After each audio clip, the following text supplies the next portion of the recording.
फूल देई क्षमा देई। क्षमा देई दैणी द्वार भर भकार, यो देई सो बारंबार नमस्कार, फूल देई। कहने का तात्पर्य यह है, जैसे बच्चे फूल डालते हुए ये गाना गाते हैं कि आप हमेशा खुश रहें। भर भकार मतलब जो घर के भकार हैं खाद्यान्न वाले, वे हमेशा भरे रहें। जैसे फूल खिले हैं वैसे आपका जीवन भी निरंतर खिला रहे। हिंदू नववर्ष चैत्र के पहले दिवस अर्थात 1 गते को उत्तराखंड के पर्वतीय एरिया में यह पर्व मनाया जाता है, जो फूलदेई के नाम से जाना जाता है। मुख्यतः इस पर्व को यहाँ के बच्चों द्वारा मनाया जाता है, जिसमें छोटे छोटे बच्चे फूल चुनकर गांव के हर घर की दहलीज पर जाकर बिखेरते हैं। साथ ही यह बसंत आगमन का त्योहार भी है। ऐसा कहा जाता है कि बसंत आगमन पर विभिन्न प्रकार के फूल जंगलों को सुशोभित करते हैं। उन फूलों को अगर घर में चढ़ाया जाएगा तो उससे घर में सुख और समृद्धि आती है।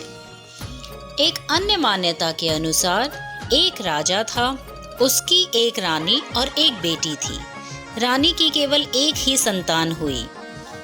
राजा का दरबार, प्रजा और यहाँ तक कि रानी भी राजा से दूसरा विवाह करने के लिए कहते हैं, ताकि राजकाज संभालने के लिए पुत्र हो सके। लेकिन राजा ने साफ मना कर दिया। उसने कहा कि वह अपनी बेटी पर उसे पूरा विश्वास है कि उसके बाद वह ही राजकाज संभालेगी। राजकुमारी बहुत ही सुंदर थी। इसके साथ ही वह प्रकृति से भी बहुत प्रेम करती थी। उसे पेड़ पौधे, जानवर और पक्षी बहुत अच्छे लगते थे। वह अपना सारा जीवन बगीचे में ही बिताती थी। उसे फूल बहुत पसंद थे। एक दिन राजकुमारी बगीचे में गई। वहाँ कोई दुर्गंध आ रही थी। फिर वह वहीं चक्कर खाकर बेहोश हो गई। राजा ने अपनी बेटी को होश में लाने की बहुत कोशिश की, लेकिन असफल रहे।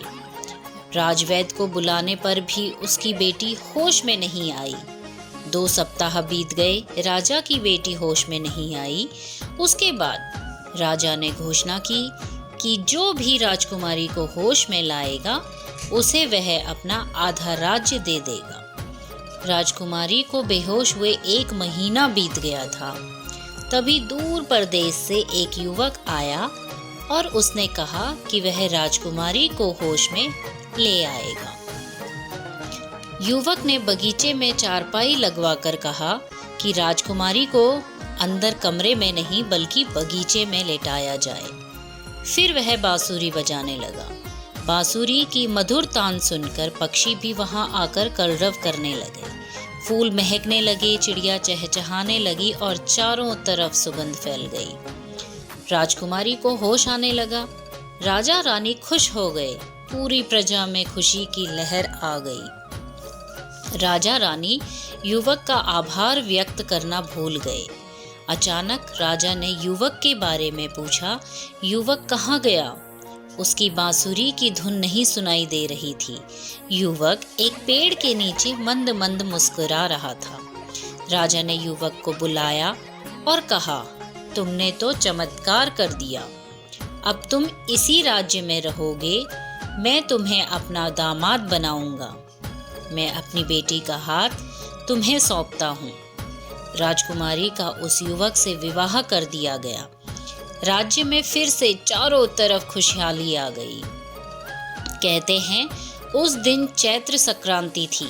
राजा ने घोषणा की कि पूरे महीने सभी अपनी देहरी को फूलों से सजाएंगे, इससे खुशहाली आएगी। तभी से उत्तराखंड में फूलदेई का त्योहार मनाया जाने लगा। आप सबको भी फूलदेई त्योहार की बहुत बहुत शुभकामनाएं। इन्हीं फूलों की तरह हमारा और आपका घर आंगन ऐसे ही हरा भरा रहे और मुस्कुराता रहे।